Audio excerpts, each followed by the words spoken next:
Hey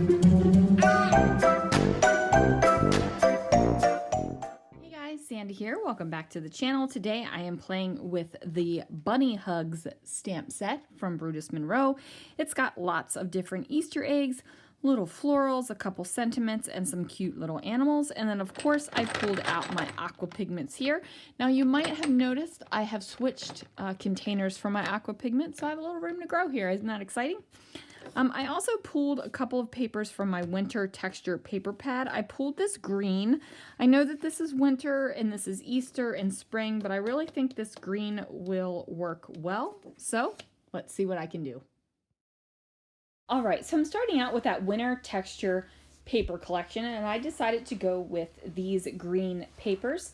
Now, one of my favorite things to do with 6x6 paper pads or paper stacks is to trim a 4x6 photo down to 4x5.5, and then that gives me a great border around my photo when I'm using it as a photo mat. So I am going to go ahead and create a pretty cool background. So I'm taking my stamp set and I'm just figuring out where I want them to go. I am using a stamp positioner tool. That is going to make this process a whole lot easier for me, as opposed to doing this one by one with a stamp block. Now you definitely could do this one by one with a stamp block. It will just take a whole heck of a lot more time. So I'm using some 12 by 12 cardstock here, and I'm going to go ahead and put my anti-static powder tool down. I am using some Brutus Monroe embossing ink. Now this is a brand new embossing ink pad.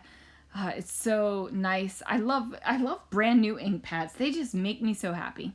I'm going to go ahead and use the Alabaster embossing powder here. I'm going to go over top of everything that I have just embossed, and then I'm going to use my heat gun and go ahead and get that all smooth and melty. Now the unfortunate thing is that since I am using white embossing powder, you don't really get to see the magic happening live on camera like you would if I was using a different color. So now I'm going to go ahead and use my Aqua Pigments here, and I'm just placing them down on top of an acrylic block. And now I'm going to basically just throw color down on top of my embossed area. So I did take a water bottle and spray down my paper just a little bit. That way it wouldn't be super dry. And I am dipping my brush into my Aqua Pigment and mixing up a little bit of water with it and just going ahead and adding the colors over top of these embossed images. So I did not make you watch me stamp and emboss the entire background here. You got a little taste of that at the beginning. But I did do that over top of the entire layout. And doing this is going to go ahead and give me a good, fun, watercolory background. So I was being super lazy right there, guys, and I just rinsed off my brush by squirting it with my water bottle into my rag that I keep on my desk. Yeah, that's lazy because I didn't have a water jar and I didn't feel like going and cleaning the brush off in the sink. So that's what I did.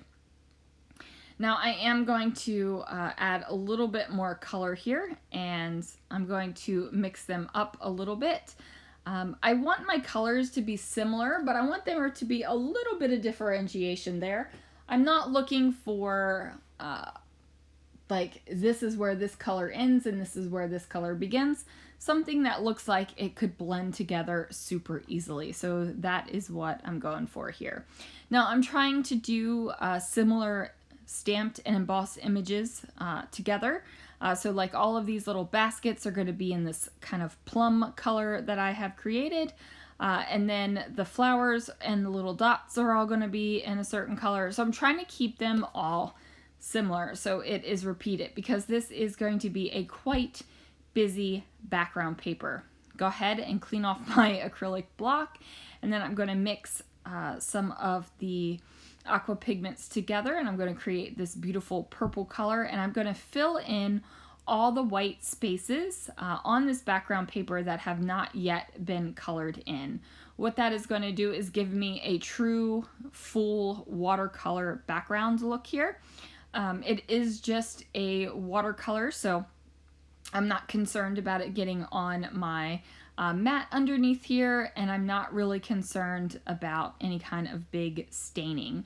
Now, you might be wondering why I have this big old white space here in the middle where there's no color. Well, guys, that right there, that's going to be where my photos go.